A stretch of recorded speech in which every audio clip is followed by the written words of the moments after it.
한마디로 말해서 오늘은 현대차 그룹이 순환출자 구조를 해소하기로 했다는 소식을 전해드리겠습니다. 이완배 기자의 경제의 속살. 오늘은 이성부의 시집 우리들의 양식에서 몇 편 함께 하겠습니다. 정선태 교수의 오늘을 읽는 책. 네, 오늘은 전국 공무원 노동조합에 대해 말씀드리겠습니다. 김성애 보좌관의 답정너. 네, 오늘은 남달랐던 조선일보 보도 조자동맹에 대해서 말씀드리겠습니다. 정상근 기자의 오늘 미디어. 김용민 브리핑. 잠시 후 시작합니다.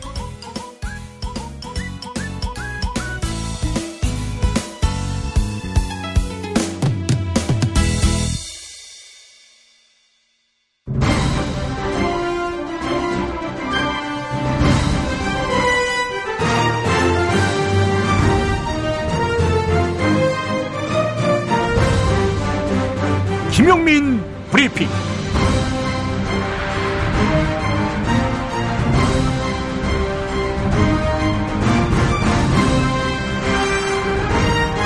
(2018년 3월 30일) 금요일입니다.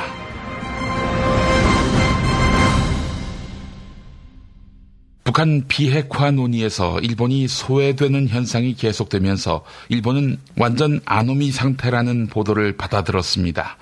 일본만 내버려진 것 아니냐는 우려가 일본 정계는 물론 관가에도 확산되고 있다는 건데요. 남북 교류의 마지막 고리인 개성공단을 폐쇄했던 박근혜 정부도 그 고민이었을 것입니다. 하지만 인내와 전략을 갖고 대화를 계속한 문재인 정부는 남북은 물론 북미 정상회담까지 도출했습니다. 고립과 폐쇄는 적대감만 키울 뿐이지요. 최선의 안보는 상대방과 싸울 이유를 없애는 겁니다. 그렇다면 최선의 전쟁 방지 장치는 교류입니다. 한때 중공으로 부르던 중국에 대해 우리는 지금 군사적으로 충돌할 가능성을 전혀 생각하지 않고 있습니다. 왜냐하면 경제적으로 주고받는 것이 많기 때문입니다. 사드 문제 해소는 문재인 정부의 노력도 있었지만 한중 관계의 대립이 장기화돼서 좋을 게 하나도 없는 양측의 이해관계도 작용했습니다. 북한의 전쟁 위협을 줄이는 가장 확실한 방법은 북한과의 교류를 상상을 초월할 만큼 많고 다양하게 하는 것입니다. 북한을 죽이고 없애는 것이 답인 양 떠들어대는 것은 남북관계에 대한 아무런 철학이 없음을 말하는 것입니다. 오늘 2부에서 상세히 다루겠지만 남북이 분단 종식 선언에 대한 구상도 나누고 있는 것 같습니다. 계절만이 아니라 남북 관계에서도 봄이 오고 꽃이 피기를 바랍니다. 마가복음의 해석이라는 게 뭐예요? 마가복음은 철저히 뭐예요? 부활하신 예수를 말하지 않아요. 마지막에 무덤에서 세 여자들이 벌벌벌벌벌 떨었더라. 없어요. 갈릴리로 먼저 가셨다. 갈릴리로 먼저 가셨다. 그것뿐이에요. 부활한 예수를 말하지 않습니다. 그러나 부활은 누가 만든 거예요? 그것은 바로 민중이 만든 거죠. 민중 사건 속에서 있었던 예수를 다시 민중은 부활시킨 겁니다. 자, 그러니까 그 부활이라는 거 하는 것은 그 과거 한 시점에 있었던 사건이 아니라 끊임없이 그 부활 사건은 일어나야 한다. 1971년인가 바로 전태일 사건이 벌어집니다.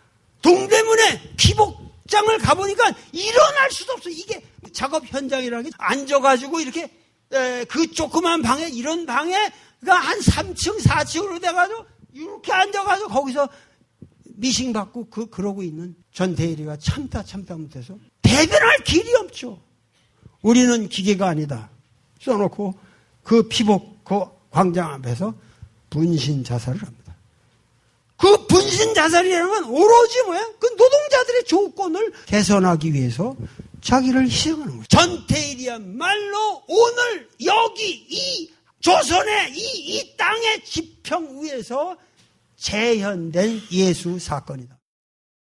공지사항입니다. 이번 주에도 도올 김용옥 선생의 마가복음 설교가 있습니다. 성경에 국한되는 것이 아니라 동양 철학까지 통찰하는 도올 선생만의 설교. 여러분께 강력하게 추천합니다. 아침 10시 40분 서울 지하철 충정로역 9번 출구 나오자마자 있는 벙커원에서 여러분을 뵙겠습니다. 4월 5일 목요일 저녁 7시 서울시청 공개방송도 안내합니다. 선출되지 않은 권력, 사법부의 적폐를 어떻게 청산할 것인지 이야기를 마련했습니다.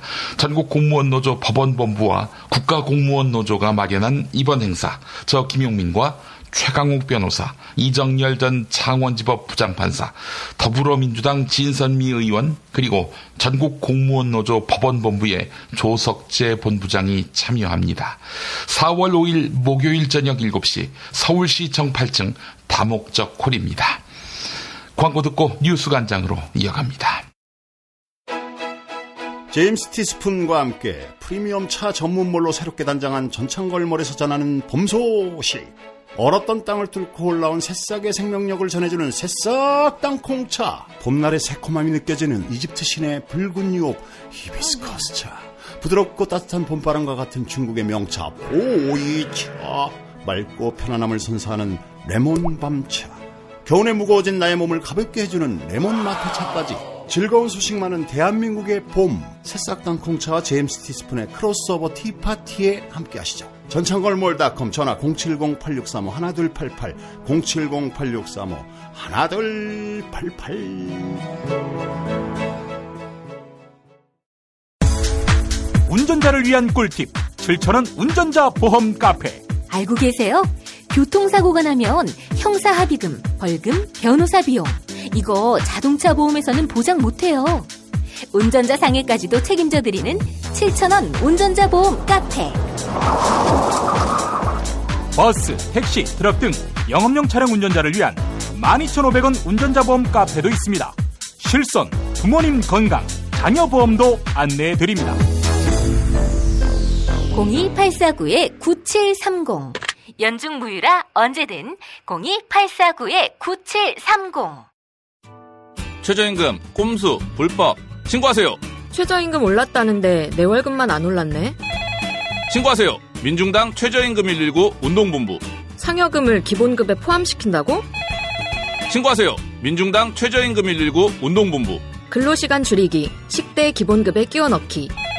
신고하세요. 070-5118-2119 카카오톡 검색창에 최저임금 119 운동본부를 검색하세요.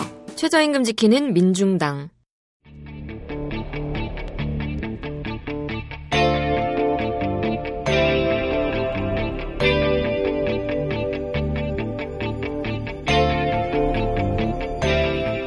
김용민의 뉴스 간장.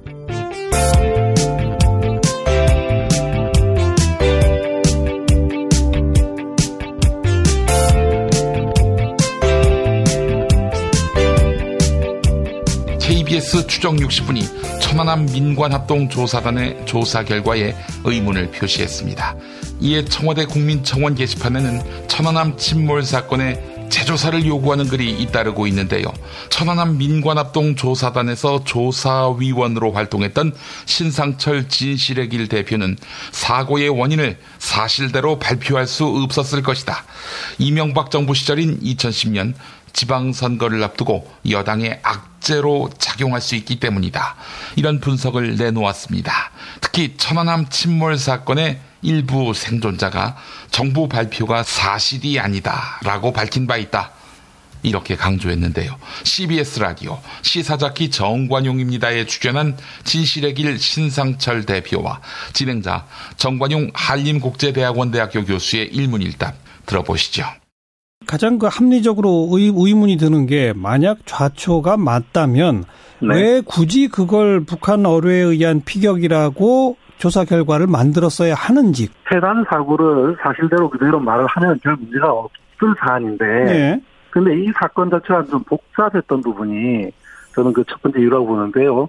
사고가 한 번이 아니고 연속된 두 번의 사고라다 보니까 그 과정에서 분명한 인재가 존재합니다. 두 번이라는 건 뭐죠? 두 번째 거는? 처음에 좌초한 상태에서 네.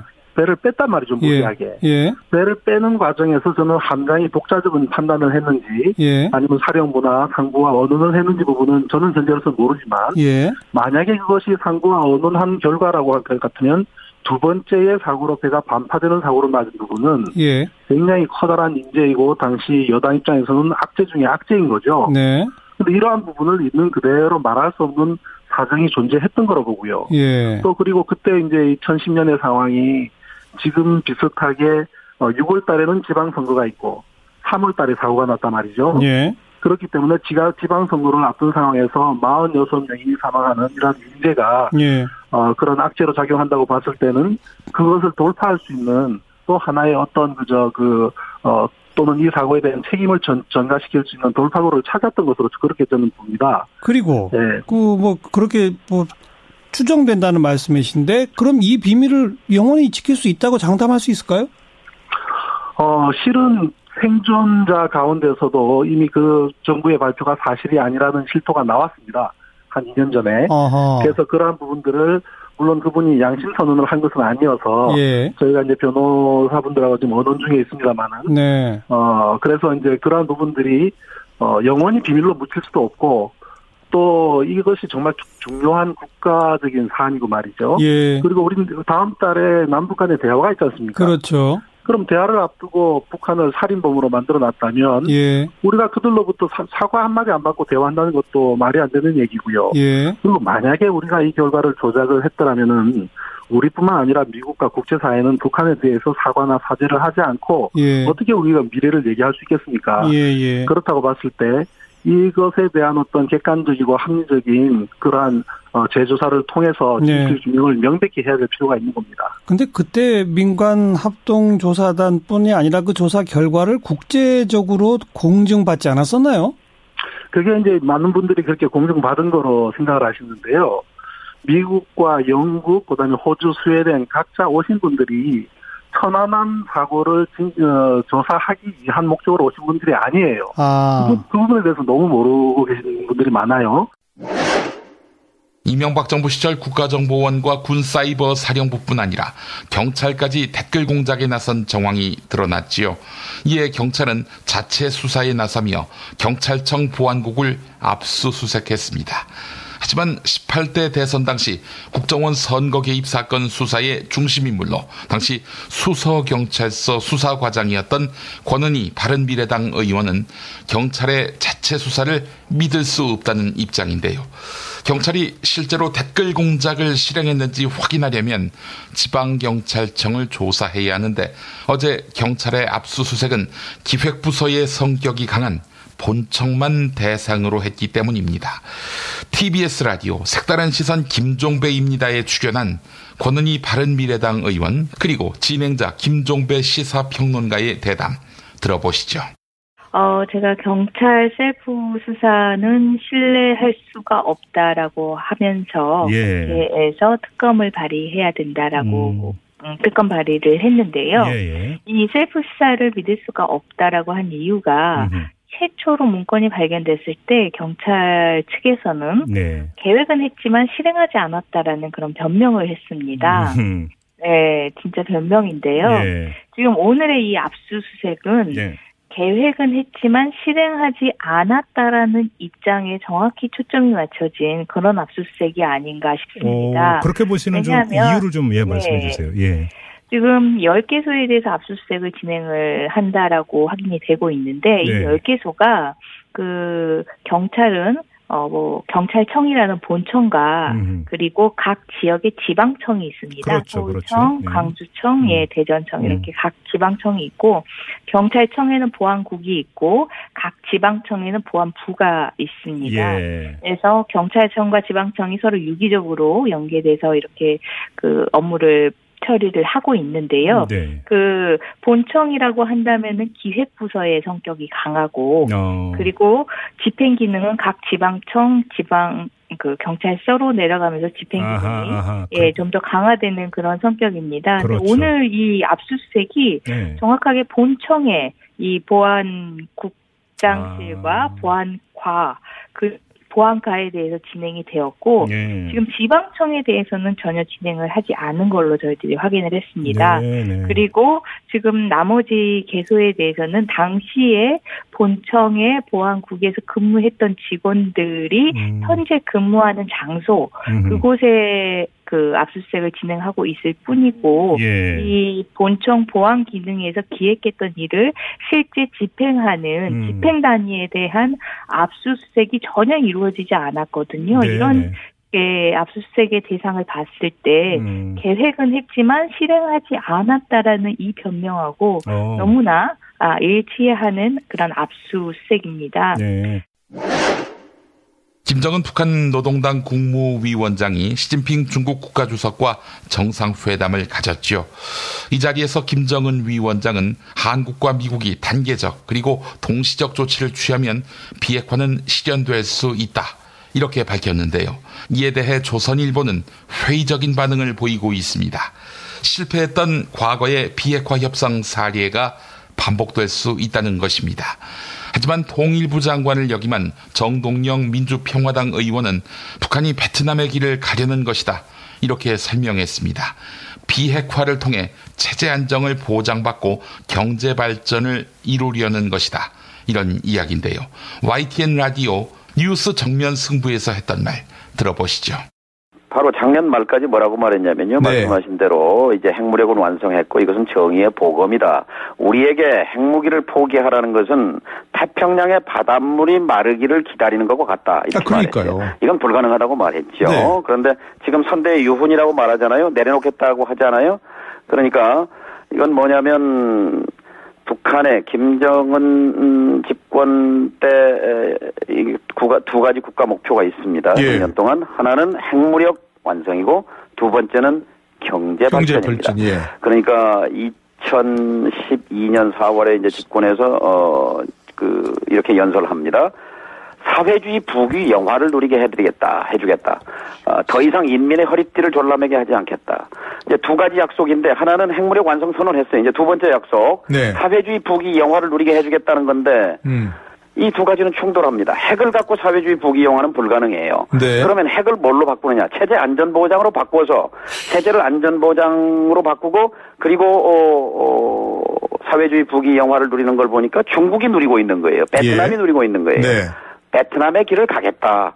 군사적 위협이 없어지고 체제 안전 보장이 된다면 핵을 가질 이유가 없다. 핵을 포기하겠다고 한 것이 김정은 위원장의 말이란 말이죠. 그러니까 체제 안전 보장과 경제 발전이라는 이 두 개의 이제 목표가 생긴 거죠. 그것을 하나 이제 뒷받침하는 증거로 예를 들면 11월 29일 날 작년 말에 핵무력 완성을 선언하면서 그리고 한 보름 있다가 뭘 하냐면요. 평양에 있는 평양시 강남군 고읍리라는 동네에다가 강남 개발 구역을 설치합니다. 외자 유치 지역을 설치합니다. 지난 6년 동안 김정은 위원장은 22군데 경제 발전 구역을 설치합니다. 서해안에 7군데, 압록강 두만강에 7군데, 동해안에 7군데, 그리고 이번에 평양에 또 이렇게 해서 지금 핵 보유를 한 상태에서 유엔 제재가 국제사회의 제재와 압박이 가능한 상태에서 외자 유치가 가능합니까? 안 되잖아요.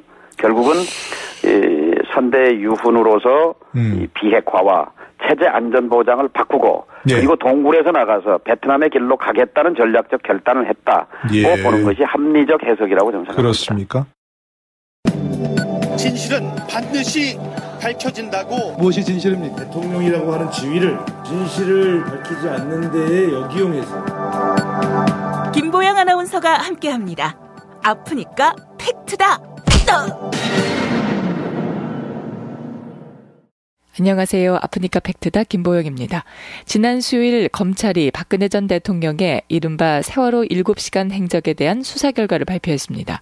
검찰이 규명한 바에 따르면 그동안 박근혜 청와대 관계자들의 관련 진술은 대부분 거짓인 것으로 드러났습니다. 박근혜 정부 청와대 측은 세월호 참사가 발생한 뒤 박근혜 당시 대통령이 아침 10시에 첫 보고를 받았다. 보고를 받자마자 구조 지시와 함께 11차례의 서면 보고를 받으며 상황을 챙겼다. 이렇게 주장해왔습니다.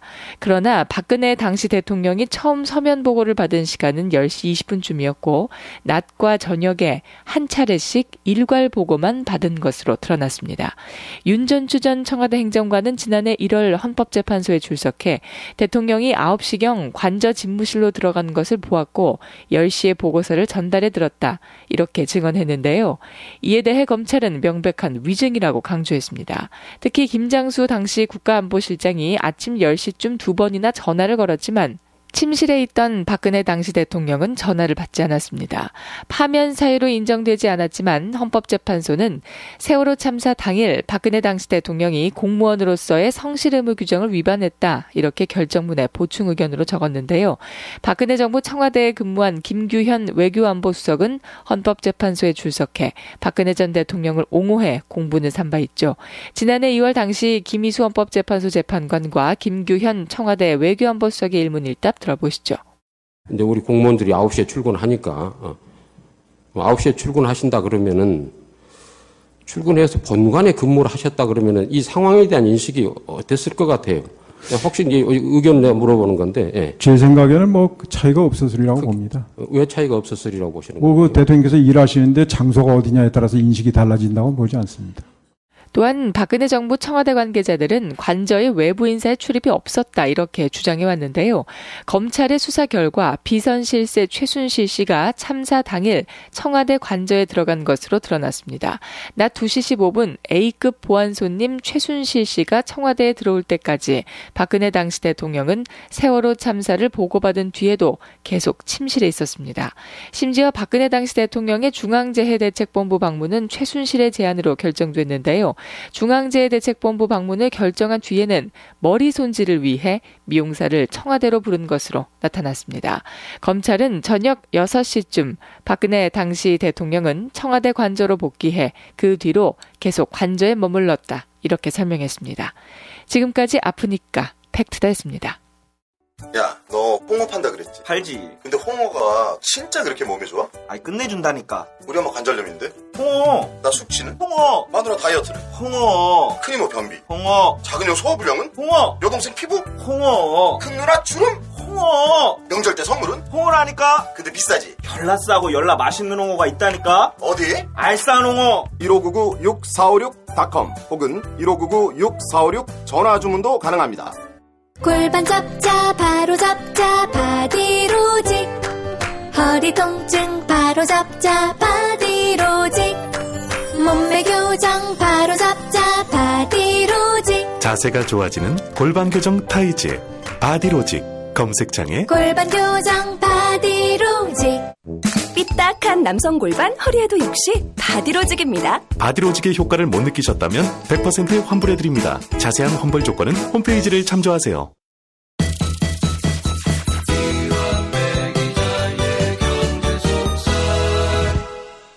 민중의 소리 이완배 기자 함께하겠습니다. 이완배 기자님.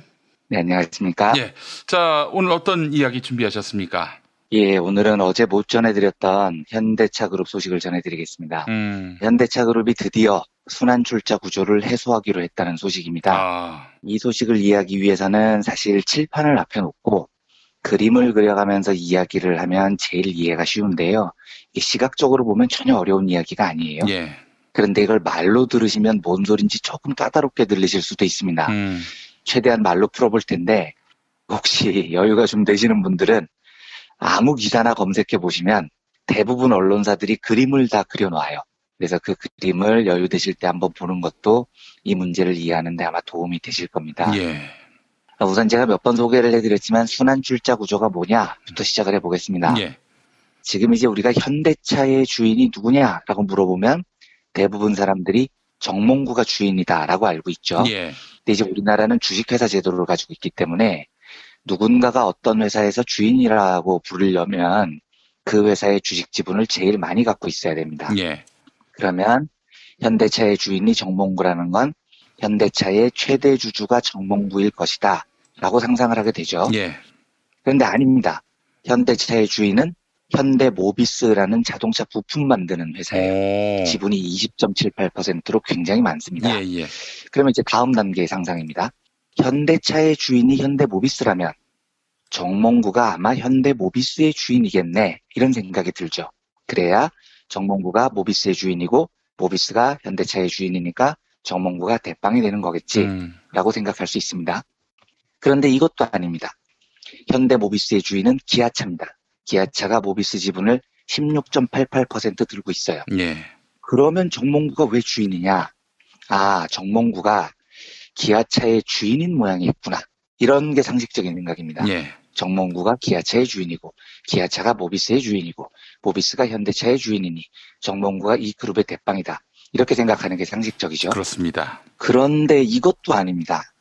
기아차의 주인은 현대차예요. 지분이 33%가 넘습니다. 아주 강력한 일대주주죠.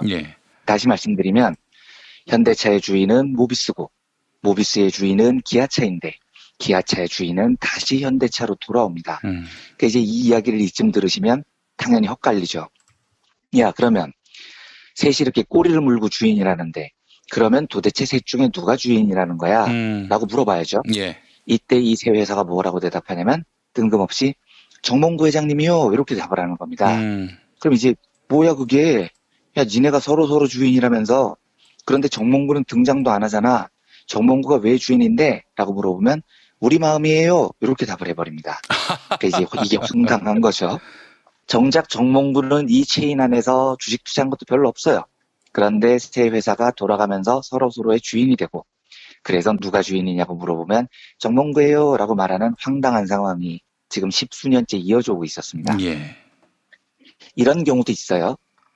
A라는 회사가 B라는 회사의 주인이에요. 그래서 B한테 가서 그럼 니네 회사의 주인은 누구냐 물어봤더니 A라고 하는 겁니다. A가 B의 주인이고 B가 A의 주인이죠. 그러면 너희 둘 중에 누가 주인이야? 라고 물어보면 둘이 동시에 신격호 회장님이요, 이렇게 외칩니다. 그러니까 요 구조 속에서 신격호는 땡전 한 푼 낸 게 없는데 주인이 돼버리는 겁니다. 앞에서 말씀드린 현대차 그룹 같이 셋 혹은 넷 혹은 그 이상에서 돌려가면서 서로 주인을 하고요. 엉뚱하게도 정몽구를 주인으로 모시는 걸 순환출자라고 합니다. 그리고 조금 전에 말씀드렸듯이 둘이서 피차 주인 역할을 하면서 엉뚱하게도 신격호를 주인으로 모시는 걸 상호출자라고 하죠. 들으시면 아시겠지만 이게 너무 말이 안 되기 때문에 상호출자, 순환출자 모두 불법입니다. 상법에서 이걸 금지하고 있어요. 그래서 현대차 그룹 같은 경우는 지금까지 존재 자체가 불법이었습니다. 그런데 이제 왜 이 불법 상태를 오래 유지할 수 있었느냐? 이걸 해소하라고 한 건데 해소하려면 돈이 너무 많이 드니까 현대차 쪽에서 국회하고 정부에 로비를 해왔던 겁니다. 뭐 이정현 말투로 좀 봐주셔. 충성 이렇게 로비를 해서 시간을 벌고 유예가 됐던 거죠. 그런데 마침내 정몽구, 정의선, 장남이죠. 이 부자가 이걸 해소하겠다고 나왔습니다. 어떻게 해소를 했냐면 보통 우리나라 재벌들의 순환출자, 상호출자를 해소할 때 모범 답안이 LG그룹입니다. 이 LG그룹이 제일 먼저 순환출자, 상호출자를 해소를 했어요. 맨 위에 핵심 회사를 하나 둡니다. 이걸 뭐 지주회사라고 하는데요. 주식회사 LG라는 회사를 핵심으로 두고요. 구본무가 그 LG의 최대 주주가 됩니다. 그리고 이 핵심 회사 LG가 수많은 자회사들을 거느립니다. 이렇게 하면 아주 간단해져요. 수많은 계열사들의 주인은 주식회사 LG에 부하가 되고요. 그 LG의 주인은 구본무가 되는 겁니다. 간단하죠. 그래서 공정거래위원회가 현대차에 계속 강조했던 것도 LG처럼 해라. 핵심 회사 하나 두고 계열사들은 그 핵심 회사 밑에 자회사로 두고 정몽구, 정의선은 그 핵심 회사의 최대 주주가 되라. 이렇게 압박을 지금까지 해왔던 겁니다. 그리고 이번에 현대차 그룹이 내놓은 개편안은 이렇습니다. 핵심 회사로요. 현대모비스가 선정이 됐습니다. 그리고 현대차, 기아차, 기타 등등 수많은 자회사들은 다 현대모비스의 밑으로 들어가게 됩니다. 그리고 정몽구, 정의선 부자는 핵심 회사인 현대모비스의 주인이 되는 거죠. 그래서 이 개편안을 보면 상당히 말끔해집니다.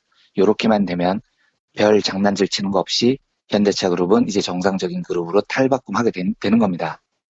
문제는 이런 거예요. 아니 그러면 이렇게 간단한 걸 왜 지금까지 못했느냐는 겁니다. 핵심 회사를 모비스로 두면 정몽구 정의선은 이 핵심 회사 모비스의 최대 주주가 돼야 돼요. 그리고 최대 주주가 되려면 너무나 상식적으로 정씨 부자는 모비스의 주식을 사야 됩니다. 근데 이 주식을 살 때 돈이 들어요. 이걸 지금까지 하기 싫었던 겁니다. 그러니까 자본주의 사회에서 주식회사를 운영하면서 최대 주주가 되려면 당연히 주식을 사야 되는 거잖아요. 이 간단한 일을 그동안 한국 재벌들이 안 해왔습니다. 자기 돈 내고 주식 사기 싫다는 거죠. 그래서 삼성물산, 제일모직 합병 같은 엽기적인 합병이 벌어지는 겁니다.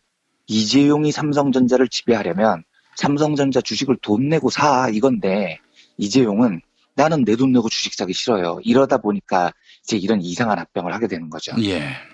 그러면 이번에 현대차 지배구조를 개편하기 위해서 정몽구 정의선이 현대모비스 주식을 얼마나 사야 되느냐? 자기 돈으로 사는 겁니다. 5조 원 정도를 사야 됩니다. 그러니까 상당히 많은 돈이 필요한 거죠. 예. 요 돈을 어떻게 마련을 하냐면 아마 정몽구 부자가 이 계열사 저 계열사에 조금씩 가지고 있던 주식들을 다 팔 겁니다. 그런데 여기에도 문제가 하나 있어요. 우리 같은 일반인들은 주식을 팔아도 양도소득세라는 걸 안 내죠. 주식 투자에서는요. 주식은 부동산과 달라서 아직은 주식으로 돈을 벌어도 양도소득에 대한 세금은 안 물립니다. 그런데 최대 주주들은 달라요. 최대 주주들은 주식을 팔면 세금을 내야 됩니다. 이 양도소득세가 요즘 좀 올라서 27.5% 정도의 세금을 냅니다. 그래서 정몽구 정의선이 모비스를 사기 위한 5조 원을 마련하기 위해서 주식을 여기저기 다 내다 팔 거란 말입니다. 예. 이때 양도소득세로 1조 원이 넘는 세금을 내야 됩니다. 그러니까 아마 대한민국 건국 이래 주식 팔아서 내는 양도소득세로는 압도적으로 최대 규모가 될 것 같아요. 예. 자, 이제 이까지 설명을 드리고요. 평가를 좀 해보죠. 몇 가지로요. 예. 첫째, 조금 복잡하긴 한데요. 제가 보기에 이번 현대차 그룹의 순환출자 해소는 잘하는 일입니다. 그러니까 태어나서 제가 처음으로 현대차 그룹이 하는 일에 대해서 칭찬 한 개 드리겠습니다.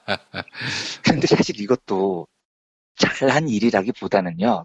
너무 당연히 해야 되는 일이에요. 예. 주식회사를 지배하려면 주식을 사라. 주식을 팔 때 이익이 났으면 양도소득세를 내라. 이건 전 세계 자본주의가 모두 이렇게 하고 있는 당연한 일입니다. 예. 우리나라 재벌들만 그걸 안 했을 뿐이죠. 하지만 아무튼 이 당연히 해야 되는 일을 현대차가 이번에 하겠다고 하니까 뭐 나쁜 일은 아닌 겁니다.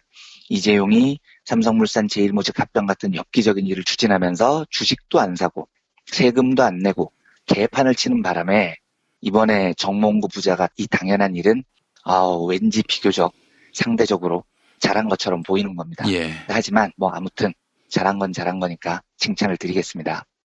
둘째로 그래서 정몽구 일가는 이번에 1조 원이 넘는 양도소득세를 내게 됩니다. 그런데 제가 보기에 이 1조 원이 넘는 세금은 자부심을 좀 가져도 좋을 것 같아요. 우리가 거둔 겁니다. 우리가요. 촛불혁명이 거둔 거예요. 그러니까 촛불혁명의 경제적 가치 이걸 계산을 해보면 최소한 1조 원은 이제 무조건 확보가 됐습니다. 무슨 말이냐면 현대차 그룹이 이번에 이렇게 비교적 상식적인 방법을 쓸 수밖에 없었던 이유가 있습니다. 원래 현대차 그룹도 상당히 오랫동안 삼성하고 비슷한 편법을 쓰려고 굉장히 오래 고민을 해왔어요. 그래서 이게 너무 복잡해서 자세히 말씀은 안 드리겠지만 얘네가 글로비스라는 물류회사고요. 모비스라는 자동차 부품회사를 합병을 하려고 굉장히 오랫동안 고민을 해왔습니다.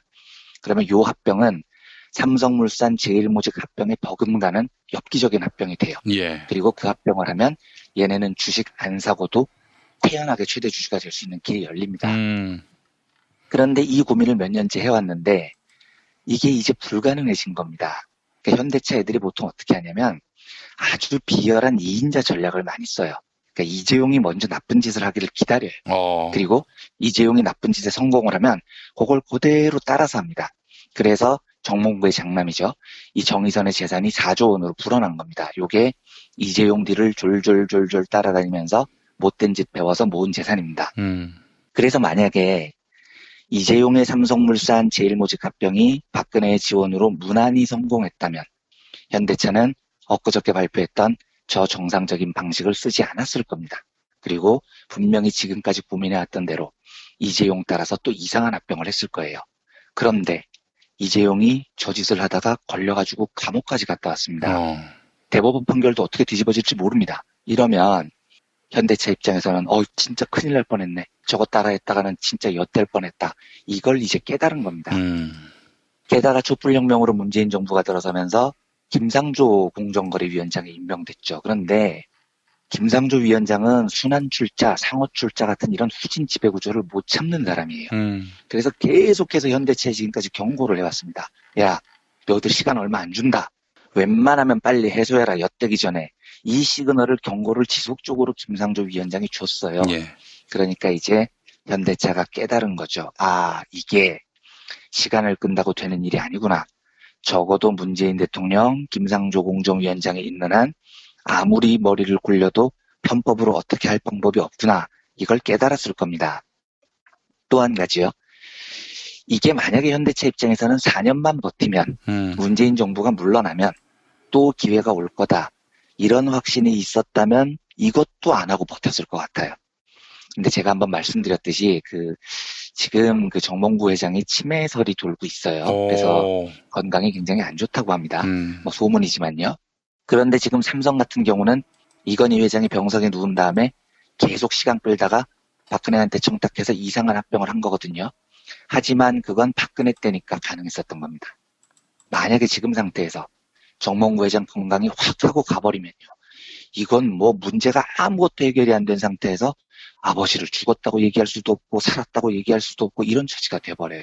지금 삼성 처지가 딱 돼버립니다. 그래서 현대차 입장에서는 4년을 더 버틸 자신이 없었을 거예요. 심지어 만에 하나 정몽구 회장 건강이 4년을 버티더라도 다음 정권이 자기 편이 될 확신만 있었다면 버텼을 수도 있죠. 그런데 사실 지금 분위기가 당최 다음 정권이 보수로 넘어올 확률이 거의 없죠. 결국 이런 종합적 판단 끝에 더 이상 편법은 안 되는구나. 세금 1조 내자. 이 결정을 내렸다고 저는 판단을 해요. 그리고 이렇게 되면 정몽구가 만약에 세상을 떠나는 일이 벌어지면 핵심 회사 모비스 주식을 정의선한테 다 상속을 해야 될 텐데 상속세도 정상적으로 내게 됩니다. 제 예상에 이 상속세도 대략 2조 원 정도가 거칠 겁니다. 그러면 이번에 정몽구 일가가 낸 양도소득세 1조 원의 세금 그리고 앞으로 거둘 상속세 2조 원 합의 이 3조 원의 세금은 우리 시민들이 촛불혁명으로 거둔 겁니다. 촛불혁명으로 사회를 정상적으로 만들어서 벌어진 일인 거죠. 쟤들도 이제는 다른 방법이 없었던 겁니다. 마지막으로 한 가지만 더 첨가하겠습니다. 이번에 정몽구 일가가 5조 원 가까운 주식을 자기 돈을 내고 사야 한다고 말씀드렸죠. 뭐 이 절차는 잘 한 겁니다. 그런데 이 5조 원을 어떻게 마련하느냐? 말씀드렸듯이 여기저기 갖고 있던 주식 다 팔아서 마련을 할 거예요. 세금은 내고요.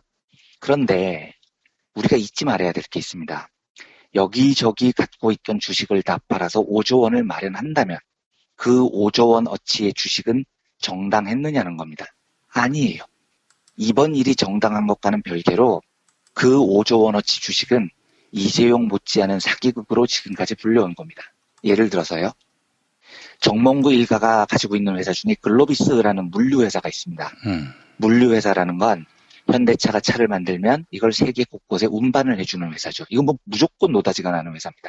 일감 몰아주기만 하면은 쑥쑥 트는 회사예요. 이 회사를 세울 때 정몽구 정의선 부자가 낸 돈이 얼마냐? 고작 50억 원이었습니다. 그런데 그 50억 원짜리 회사를 세우고 일감을 막 몰아줘서 회사를 키워요. 그리고 이번에 5조 원을 마련하기 위해서 정몽구 일가가 이 회사 주식을 다 팔아서 현금을 마련한다는 거죠. 다 팔면 얼마가 나오는지 아십니까? 이 회사에서만 무려 2조 6천억 원이 나옵니다. 50억 원 투자하고요. 일감 몰아주기로 그걸 2조 6천억 원으로 불려놓은 겁니다. 다른 계열사 짜투리 주식 다 팔아서 돈을 마련한다. 전부 다 이런 식으로 일감 몰아주기로 자기들이 회사를 키워서 날로 먹은 돈들입니다. 이노션이라는 회사가 있어요. 이 현대차 그룹 계열의 광고 회사인데 이 회사도 날로 먹은 회사입니다. 당연히 현대차 광고는 전부 다 이 회사에게 몰아주겠죠. 그런데 이 이노션이라는 광고 회사를 세울 때 정몽구 장남 정의선이 투자를 해요. 얼마를 투자하느냐? 꼴랑 12억 원을 냅니다. 그리고 이 회사의 일감을 막 몰아줘서 키워요. 그리고 2015년에 회사 주식을 상장합니다. 이때 정의선 주식이 얼마로 불었느냐? 4천억으로 불었어요. 12억 원 된 게 10년 만에 4천억이 된 겁니다. 예. 근데 이때 진짜 황당했던 건 당시 언론의 평가가 뭐였냐면요.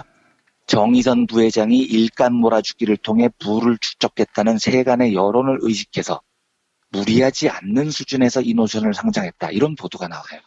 꼴랑 12억 내고 4천억으로 불렸는데 그걸 보고 언론이 뭐라고 평가해 주냐면 아유 왜 그렇게 작게 해먹으셨어요. 우리 정의선 부회장님 참 겸손하시다. 일감 더 몰아줬으면 한 1조 해드셨을 수 있을 텐데 부회장님이 너무 착하셔서 4천억에 마무리하시네요. 이러고 있다는 겁니다. 지금요. 얘들은 12억을 편법으로 4천억으로 불려도 칭찬을 받아요. 작게 해먹었다고요. 그러니까 정몽구 정의선 재산이 지금 다 이렇게 불어난 겁니다. 그걸 이번에 정리해서 5조 원 마련하겠다는 거죠. 다시 말씀드리지만 결론적으로 저는 이번 지배구조 개편은 잘한 거라고 생각을 해요. 하지만 그건 정몽구가 자발적으로 한 게 아니고요. 우리 시민들이 촛불혁명과 또 재벌과 타협하지 않는다는 시그널을 분명히 준 김상조 공정거래위원장의 존재가 함께 만들어낸 성과라고 저는 생각을 합니다. 그리고 현대차가 이번 일을 잘 한 것과는 별개로 걔네들이 지금 마련한다는 그 5조 원의 재산은 전부 다 대국민 사기극으로 모은 겁니다. 그 사실 우리가 잊어서는 안 된다는 이야기를 꼭 드리고 싶어서 오늘 현대차그룹 지배구조 개편에 대한 소식을 정리해드렸습니다. 예, 뭐 지분을 포기한다고 해서 이 사람들이 생각이 많이 바뀌었나 했더니 뭐 또 거기에도 꼼수가 서려 있었네요. 네, 어쩔 수 없이 이렇게 하는데 사실은 이 일을 하는 기반이 지금까지 다 편법으로 마련됐었던 거니까요. 네. 이번 일은 뭐 나쁜 일은 아니지만 전혀 칭찬해 줄 만한 일은 아닌 것 같습니다. 네. 한국재벌 흑역사 상권의 현대에 대한 이야기가 상세히 다뤄져 있는데 이 책을 읽으면은 뭐 경영권 승계 과정의 전반적인 그림이 다 보이겠네요. 예, 저는 그렇게 생각하는데 너무 PPL이라서 좀 빼시죠. 아닙니다. 예, 여러분 한국재벌 흑역사 상권 하권 나왔습니다. 많이 구매해 주시고 읽어보시면 재벌이 이렇게 국민들을 기만하는 일은 거의 없을 것이다 이런 말씀을 드리고 싶습니다. 자, 이한배 기자님 한 주 동안 고생하셨습니다. 네, 감사합니다. 부모님의 생신 또는 기념일에 아주 특별한 선물을 준비하고 계십니까? 부모님의 소중한 일생을 되돌아볼 수 있는 기억의 책을 선물해보세요. 부모님의 어린 시절부터 젊은 시절 그리고 노년에 이르기까지 그 누구보다 치열하게 살아온 삶의 여정을 한눈에 모아볼 수 있도록 최고 100장까지 들어가는 사진첩과 더불어 기자들이 직접 인터뷰를 통해 작성하는 생애사까지 더해져 오직 부모님만을 주인공으로 하는 세상에 다시 없을 고품격 기억의 책을 10년 노하우로 특별 제작해드립니다. 200페이지 분량 12권에 2부까지 함께 드리는 구성으로 440만 원에 모십니다. 한평생 가족을 위해 자녀를 위해 헌신해오신 부모님. 아주 오래 기억에 남을 뜻깊은 선물 지금 신청해보시죠. 평범한 사람들의 아주 특별한 기록. 기억의 책 만민보. 문의전화 1877-1419 1877-1419 민중의 소리.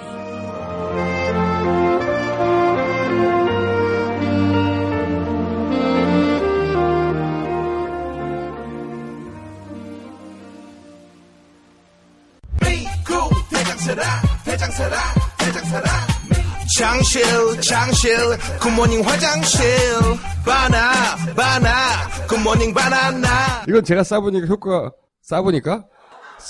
효과가 있는 것 같아요. 판촉물이나 단체 선물이 필요할 때 이왕이면 우리 편 회사 네피아를 찾아주세요. 인터넷 검색창에 네피아를 치시거나 032-519-4800으로 전화주시면 친절하게 상담해드립니다. 그런데 상품은 뭔가요? 네피아를 가서 고르세요. 3만 가지가 넘는 물품이 있어요. 오늘 녹음 끝나고 한 잔? 술 끊는다며. 새해가 되면 술 끊겠다는 결심들 많이 하시는데요. 네. 쓸데없는 짓 하지 마시고요. 네, 술친구미 있잖아요. 네이버에 술친구를 검색하세요. 멀쩡합니다. 진짜. 노력한 만큼 내어주는 자연. 그 자연의 마음을 알기에 정성농장 홍삼. 검색창에서 정성농장 홍삼을 검색해주세요. 010-9754-6972. 뭐? 달밤 체조? 노회찬의 정청래, 김용민이 나와? 주진우한테 런닝 개런티? 이거 빨갱이 영화네. 네이버하고 비밀 폐쇄시켜. 상영 못하게. 다이어트를 위한 꿀팁. 동결건조 채소와 곡물, 단백질, 그리고 효소와 비타민, 미네랄로 만든 다이어트 전용 그린 스무디로 하루 한두 끼만 바꿔 드세요. 비타샵에서 만나요.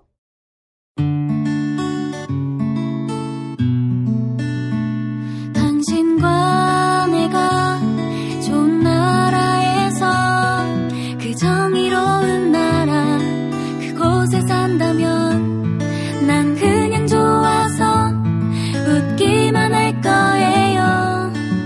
당신의 뉴스 보좌관 김용민 브리핑.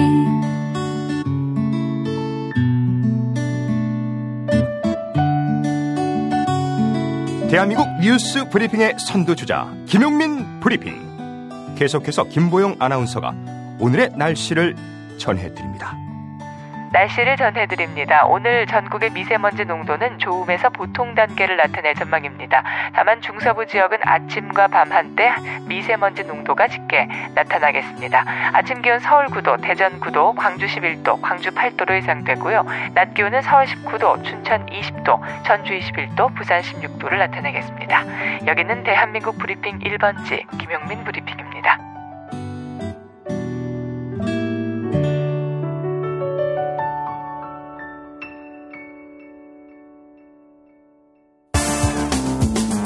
오늘을 읽는 책, 문학평론가인 국민대학교 국문학과 정선태 교수와 함께합니다.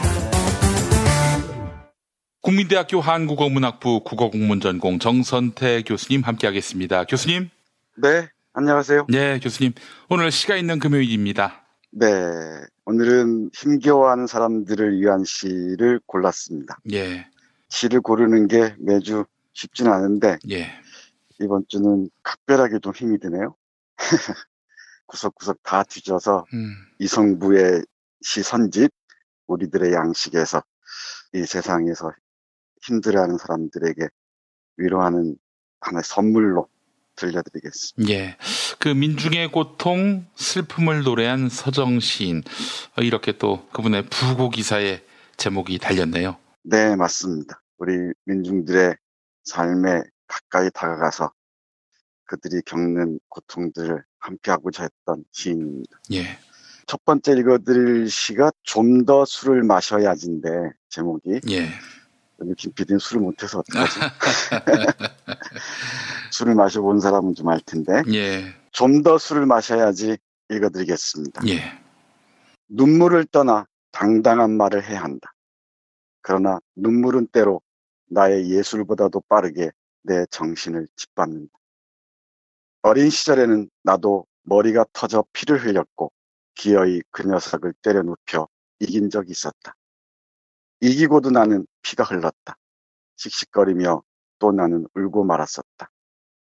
그러나 지금은 온통 마음이 피투성이다. 눈물은 있어도 슬픔은 없고 그년과 잠을 자도 사랑은 없다. 이 눈물은 이미 죽어 눈을 못 뜨지만 그래도 내 정신을 짓밟는다. 어린 시절에는 나도 매를 맞았었다. 그러나 지금은 마음이 심하게 매를 맞는다. 더러운 꿈으로 그 안간 힘으로. 네, 술을 마시면서 떠오른 상념들을 쭉 적어놓은 것 같습니다. 예. 어린 시절에 누군가를 때리고 또는 맞고 흘렸던 눈물들 기억하고요. 그리고 지금 심하게 매를 맞는 마음을 생각하면서 더러운 꿈에서 깨어나기 위해서 몸부림치는 것 같습니다. 이럴 때는 술 한 잔도 도움이 되겠죠. 한번 시도해 보세요. 예, 알겠습니다. 예. 두 번째는 저 바위도 입을 열어라는 시입니다. 예. 바위가 아무 말도 못하는 것처럼 무뚝뚝하게 그저 있는 것처럼 보이지만은 우리에게 온갖 말들을 가르쳐 주고요. 온갖 지혜들을 일러준다는 것을 시인은 직관을 통해서 파악하는 것 같습니다. 예. 이런 지혜에 도달하기가 쉽지는 않겠지만 이런 바위에 가까워지기 위해서 또는 바위의 목소리에 귀를 기울이기 위해서 이 시를 가만히 음미해 보는 것도 의미가 있을 것 같습니다. 저 바위도 입을 열어. 저 바위도 입을 열어 가르쳐준다. 크나큰 슬픔의 처음에는 아무도 없고 마지막에 함께 울어주는 치운 살결이 있다는 것을. 그러나 바위가 저 넉넉한 웃음으로 우리들의 삶을 어루만질 때는 슬픔의 시작도 끝남도 모두 기쁨으로 바꿔진다. 이미 파묻힌 사람들 깨어나 알고자 했으며 눈 감은 얼굴 다른 세상을 보고 싶어 눈뜬다. 저 바위도 입을 열어 가르쳐준다. 가장 약해지는 마음의 끈을 붙들고도 씩씩하게 싸워 이기는 사람들의 솜씨, 죽음을 삶으로, 잘못을 올바름으로, 노력으로 바꿔가는 사람들의 발걸음을 가르쳐준다. 저 바위는 이미 숨쉰 허파, 사자들 일어나 두리번거리며 세상을 찾아간다. 오, 우리들의 기쁨, 온통 미쳐 날뛰는 사랑의 기쁨. 네, 시인은 바위를 가만히 바라보면서 바위가 나에게 들려주는 얘기들을 듣는 듯합니다. 예. 이 시에서 제 눈길을 끄는 것은 가장 약해지는 마음의 끈을 붙들고도 씩씩하게 싸워 이기는 사람들의 솜씨, 죽음을 삶으로, 잘못을 올바름으로, 노력으로 바꿔가는 사람들의 발걸음을 가르쳐준다. 이 구절입니다. 예. 바위가 저렇게 단단하게, 견고하게 자리를 지키고 있는 이유가 무엇인지 알 수 있을 것 같습니다. 예. 바위가 쌓아온 기나긴 세월, 그 사연들을 이 시는 오롯이 보여주는 것 같네요. 예. 다음 시는 밤입니다. 밤. 네, 밤낮 할 때 밤입니다. 예, 예. 밤이 한 가지 키워주는 것은 불빛이다. 우리도 아직은 잠이 들면 안 된다. 거대한 어둠으로부터 비롯되는 싸움, 떨어진 살점과 창에 찔린 옆구리를 아직은 똑똑히 보고 있어야 한다. 쓰러져 죽음을 토해내는 사람들의 아픈 얼굴, 승리에 굶주린 그 고운 얼굴을 아직은 남아서 똑똑히 보아야 한다. 밤이 마지막으로 키워주는 것은 사랑이다. 끝없는 형벌 가운데서도 우리는 아직 든든하게 결합되어 있다. 쉽사리 죽음으로 가면 안 된다. 아직은 저렇게 사랑을 보듬고 울고 있는 사람들, 한 하늘과 한 세상의 목마름을 나누어 지니면서 저렇게 용감한 사람들, 가는 사람들, 아직은 똑똑히 우리도 보고 있어야 한다.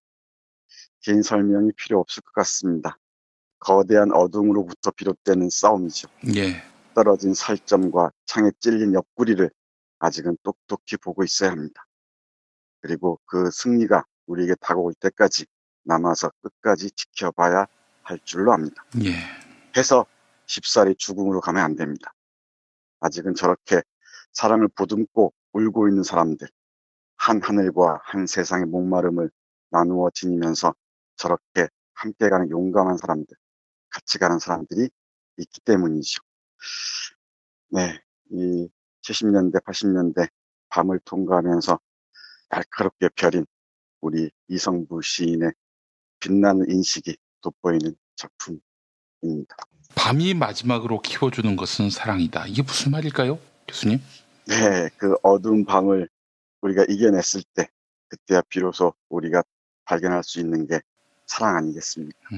고통의 세월을 지나고 나서 우리가 찾는 게 정말 소중한 사랑의 모습이 아닐까, 그렇게 생각합니다. 예. 어려운 시기, 밤의 동굴을 통과하지 않고서 어떻게 사랑의 의미를 제대로 알까, 뭐 이 정도로 이해할 수도 있을 것 같네요. 마지막으로 한 편 더 보겠습니다. 봄이라는 시입니다. 이 작품은 교과서에도 실려 있는 걸로 알고 있는데요. 읽을수록 깊이 와닿는 시입니다. 예. 봄, 기다리지 않아도 오고 기다림마저 잃었을 때에도 너는 온다. 어디 뻘밭 구석이거나 썩은 물 웅덩이 같은 데를 기웃거리다가 한눈 좀 팔고 싸움도 한판 하고 지쳐 나자빠져 있다가 다급한 사연 들고 달려간 바람이 흔들어 깨우면 눈 부비며 너는 더디게 온다. 더디게 마침내 올 것이 온다. 너를 보면 눈부셔 일어나 맞이할 수가 없다. 입을 열어 외치지만 소리는 굳어 나는 아무것도 미리 알릴 수가 없다. 가까스로 두 팔을 벌려 껴안아 보는 너 먼 데서 이기고 돌아온 사람아. 네, 이런 작품입니다. 뭐 기다리지 않아도 봄은 오죠. 기다림마저 잃었을 때도 봄은 오고요. 가끔씩은 썩은 물 웅덩이 같은 데를 뭐 지나기도 하고 기웃거리기도 하고 한눈도 좀 팔 수도 있고 싸움도 한판 할 수도 있고 그러다가 지쳐 나자빠져 씨름하기도 하고 그때 누군가 바람처럼 달려가서 흔들어 깨웁니다. 가자고. 그러면 마침내 올 것이 온다라고 얘기를 하네요. 예. 그때 오는 그 봄의 시인은 눈부셔서 맞이할 수가 없을 정도라고 얘기합니다. 그래서 가까스로 두 팔을 벌려 깨어나 본다고 하네요.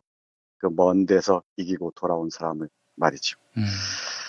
네, 먼 데서 이기고 온 사람들의 고귀한 모습을 세상 사람들은 잘 모릅니다. 오랜 세월이 지나고 난 뒤에야 그 사람의 행적들을 돌아보고 난 뒤에야 간신히 알아차릴까 말까 하죠. 예. 세상에 조금 시름이 겹더라도 오늘 읽어드린 이성부 시 음미하시면서 더 힘 많이 내고 정의의 길에 갔으면 좋겠습니다. 예. 벼라는 시를 제가 찾아봤는데요. 벼는 서로 어우러져 기대고 산다. 햇살 따가울수록 깊이 익어서 스스로를 아끼고 이웃들에게 절을 맡긴다. 서로가 서로의 몸을 묶어 더 튼튼해진 백성들을 보아라. 이게 이제 80년 광주를 겪은 다음 죄의식으로 방황하다가 산에서 정신적인 위안을 얻고 영감을 얻어서 쓴 시인 걸로 전해지고 있는데. 네. 우리 PD가 기억력이 역시 안 좋아요. 네. 그 시는 제가 얼마 전에 읽어드린 적이 있는데. 아, 그렇습니까? 아이고. 교수님, 제가 하루살이 같은 뇌를 갖고 있어서 하루가 지나면 다 포맷이 됩니다. 예, 조금 마음의 여유 가지시고 예. 이런 시 한 편도 음미하고 예. 그러면서 보내시기 바랍니다. 예, 다시 태어날 수 있다면은 시를 애송하면서 사는 사람의 모습으로 태어나고 싶습니다. 정말. 네, 다시 태어나지 않아도 뭐 충분히 그럴 여유를 찾아가야죠. 실업자가 되면은 아마. 그럼 실업자가 되기를 바라야겠네요. 예. 그렇게 기원해 주십시오, 교수님. 네, 그렇게 기원할게요. 예. 자, 이성부 시인의 따뜻한 시로 오늘 또 시가 있는 금요일을 만들어 주셨습니다. 우리 정선태 교수님 말씀 잘 들었습니다. 네, 고맙습니다. 탄핵 때문에 뭐 이야기를 전달을 하려고 해도 길을 막고 듣질 않아요. 해족 수준으로 쪼그라든 한국 보수. 회생의 길은 과연 있을까? 변화된 정치 환경, 갈 길 잃은 보수에게 새로운 희망을 제시한다. 애국 보수의 화려한 부활과 집권을 위한 본격 가이드, 김용민의 신간, 보수를 지켜라. 진중권도 투표하는 보수 정당. 광주에서도 일당이 될 수 있는 보수 정당. 젊은이들의 입당이 줄을 잇는 보수 정당. 언제까지 민주당 정의당을 부러워만 할 것인가? 부러우면 진다니까? 자유한국당 당원 김용민이 쓴 보수를 지켜라. 이김에서 나왔습니다.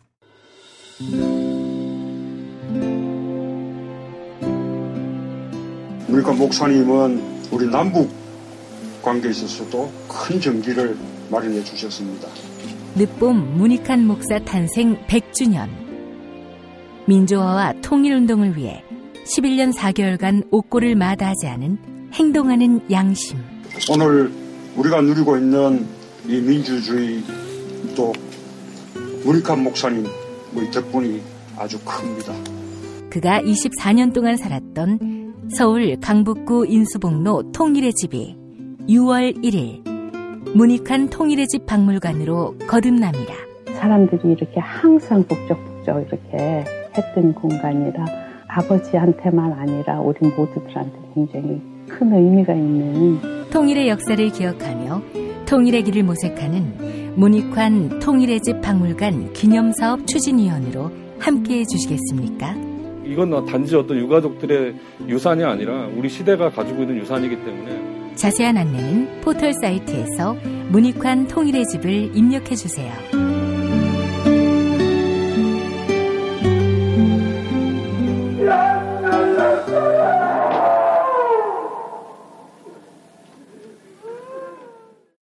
돌 김용옥 선생의 마가복음 강해로 여러분을 초대합니다. 이 마가복음이라는 게 대단히 중요합니다. 왜냐하면 복음서의 원형이기 때문에. 원형. 매주 일요일 아침 11시 서울 서대문구 충정로 20 서울 지하철 충정로역 9번 출구 앞에 있는 벙커원에서 도울과 만나세요. 율법을 믿으시겠다고? 신약이 율법의 완성이라고? 얼어빠질 그따위 기독교 내 입 앞에서 제발 입도 뻥끗 하지 말아요. 그런 소리는. 벙커원 교회 일요일 예배를 겸하는 이 자리. 도울이 진리와 생명이었던 예수를 원형 그대로 복원합니다. 그 십자가를 과감하게 걸머지고 돌아가신 예수를 말하지 아니하고 믿으면 너는 금방 축복받을 일만 남았다. 이게 한국 목사들 99%의 거짓말 설교예요. 도울의 마가복음 설교는 따로 녹화 녹음되지 않으며 현장에서만 만나실 수 있습니다. 도울 선생의 마가복음 설교는 2월 4일부터 진행됩니다. 김용민 브리핑 클로징 사연 당첨자 소개합니다. 당첨자 싸구려 행복님입니다. 게시판에 이메일 적어주시면 별을 따다 구운 과자에서 만든 강릉 두부도넛 보내드립니다. 그동안 극우 세력이 천안함 사건을 이용해서 사상 검증을 해왔는데 더 이상 그런 비이성적인 마녀 사냥에 굴복해서는 안 됩니다. 격침이든 좌초든 과학적인 근거를 가지고 토론해야 하고 믿지 않으면 종북이라는 야만적인 공격은 이제 끝내야 합니다. 네, 더불어민주당 국민통합위원장이기도 한 김홍걸 민족화해협력 범국민협의회 대표 상임의장의 페이스북 글, 오늘의 칼럼이었습니다. 2부도 많이 들어주십시오.